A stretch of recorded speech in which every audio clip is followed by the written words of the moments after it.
there's this one. Well, actually, I'm not even generating this one. It's just the one that I did have for this channel is not quite working that well.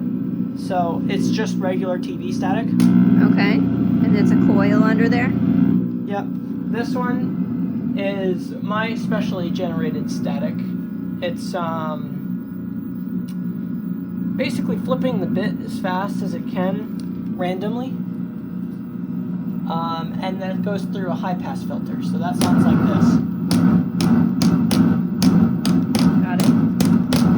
And then this one is going through an RF modulator, so it's killing the signal, but it's supposed to be a 240 hertz wave.